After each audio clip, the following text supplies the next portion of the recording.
Recipe काय आहे Shweta? Funny faces. Funny faces. Okay, मला साहित्य सांगतेस का जरा? हे केकचा चुरा आहे. हे चॉकलेटचा म्हणजे चुरा आहे. हे जॅम आहे. बरं. हे बिस्किट आहे. दूध. ओके. कोन. काजू किसमिस. ओके. टूटी फ्रुटी. रंगबिरंगी गोळ्या.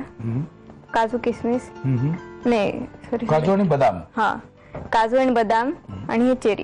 सगळं गोड गोड गोड गोड आहे. लहान मुलाला आवडणाऱ्या सगळ्या गोष्टी ह्याच्यात आहेत आणि त्या म्हणजे जिन्नस म्हणून आहेत. म्हणजे पदार्थ काय होईल याबद्दल मी जरा असं स्वप्न रंगवतोय. अर्थात चांगला होणारच, त्यामुळे आता लवकर लवकर कसा बनेल ह्याच्याकडे माझं लक्ष आहे. ओके, साहित्य बघितलेलं आहे. फक्त मला हे सांग, हे काय केलंस तू एक्झॅक्टली? म्हणजे हे स्लॅब भेटते आपल्याला चॉकलेटची, त्याला किसून घेतले. खाऊन बघू. खाऊन घ्या. अपायकारक नाहीये ना? नाही नाही. हा हा हा, सगळं आपल्याला आवडणार आहे. ओके, आता काय करायचं मला सांग. आधी आपण हा स्पॉन्ज केकचा चुरा घ्यायचा. हे दुधाचं काय करायचं? हे गरम करायला ठेवायचं. ओके. स्पॉन्ज केकचा चुरा आहे तो. ओके. आणि याच्यात आपण जॅम टाकूया. हे दूध मी ठेवू का तिथे गरम करायला? हो चालेल. कारण जरा वेळ लागेल ना त्याला. ओके.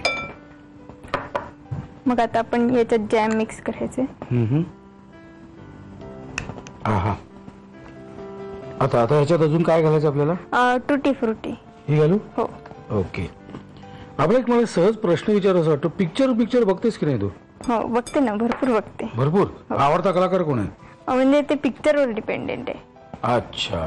आणि आता हे काजू किसमिस टाक. काजू. ओके. बस बस बस. ओके ओके, आपले 2 तर गोळे तयार झालेले आहेत. आता पुढे काय करणार मला सांग. आता आपण हे चॉकलेट किसून घेतलेले, आता हे आपण याच्यात टाकणार आहोत. हे आपण काय केलंय म्हणजे मला माहिती आहे, पण तुम्हाला सांगतो, आम्ही हे पातेलं घेतलेलं आहे, त्यात खाली पाणी ठेवलेलं आहे आणि त्यात आम्ही दुसरं पातेलं असं ठेवलेलं आहे. हे बघा, म्हणजे खाली पाणी उकळतंय आणि ते वाफेवर आपण हे मेल्ट करणार आहोत. असं का ग? कारण की आपण जर का डायरेक्टली मेल्ट केलं तर चॉकलेट जळायचे खूप चान्सेस आहे. म्हणजे किती मंद गॅस ठेवलं तरी जळण्याचे चान्सेस मॅक्झिमम. त्यामुळे ते त्याला थोडासा वेळ लागेल आपल्याला, नाही का? अरे झालंच की पटकन. ओके. हे दुधाचं काही जवळजवळ बासुंदी व्हायला आली याची. हे बंद करून टाक. बंद करू? हो. ओके. आता आपण याच्यात थोडं दूध ऍड करणार. दूध? हो, दूध. किती घालू? थोडं. बस बस. याला आपण ट्रुफल म्हणतो. ट्रुफल? हो, कारण की डार्क होतं ना नंतर. बर. आता आपण याच्यात हे काय काढून करणार आपण त्याच्यात? हे घोळून घेणार. अच्छा, हे. ओ आय सी. हे अप्रतिम होणार आहे. याच्याबद्दल माझ्या मनात काहीही शंका नाहीये बरं का.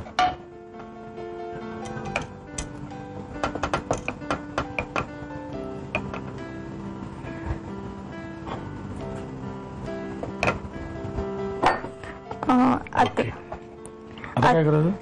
आता आपण हे कोन्स घेऊया आणि त्याच्या डोक्यावर लावायचं का? हो. बर.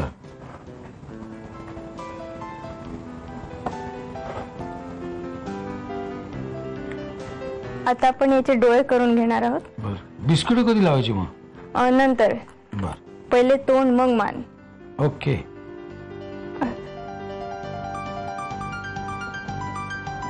आता आपण याचं नाक करून घेणार आहोत. नाक? हो, नाक. बदाम.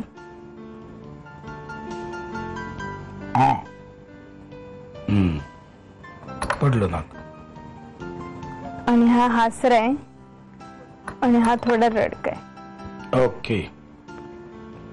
आता आपण याची मान करून घेणार आहोत. हे बिस्किट घेतले आपण आणि याला हळूवारपणे उचलून हे असं बसवून घेणार आहोत,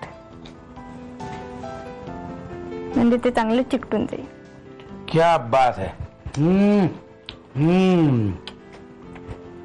मत्त झाले की नाही? चला, निदान प्रयत्न तरी करून बघा. चांगलं लागणार आहे त्याबद्दल मनात शंका नाहीच आहे. पण वेगवेगळे प्रकार, वेगवेगळे आकार, वेगवेगळे चेहरे, वेगवेगळे नाक, वेगवेगळे डोळे आता हे सरळ आहे, काय तुम्हाला करायचं जर अतिरेळ सुद्धा करू शकता. It is left to us. पण त्यासाठी साहित्य आणि कृती तुम्हाला लिहून घ्यावी लागेल. पेन उचला आणि लिहून घ्या साहित्य आणि कृती. फनी फेसेस बनवण्यासाठी लागणारं साहित्य: chocolate sponge cake crumbs, chocolate, jam, Marie biscuits, दूध, वेफर कोन, बदाम, काजू, टूटी फ्रुटी, रंगीत गोळ्या आणि चेरीज. कृती: प्रथम एका बाउलमध्ये चॉकलेट स्पंज केक क्रम्स घेऊन त्यामध्ये जॅम, टूटी फ्रुटी, काजू आणि किसमिस घालून या मिश्रणाचे बॉल्स करून घ्यावेत. डबल बॉइलिंग मेथडने चॉकलेट वितळवून घ्यावं. त्यामध्ये दूध घालून तयार केलेले बॉल्स या मिश्रणामध्ये घोळवून घ्यावेत. गार्निशिंग करताना त्यावर वेफर कोन आणि रंगीत गोळ्या लावाव्यात.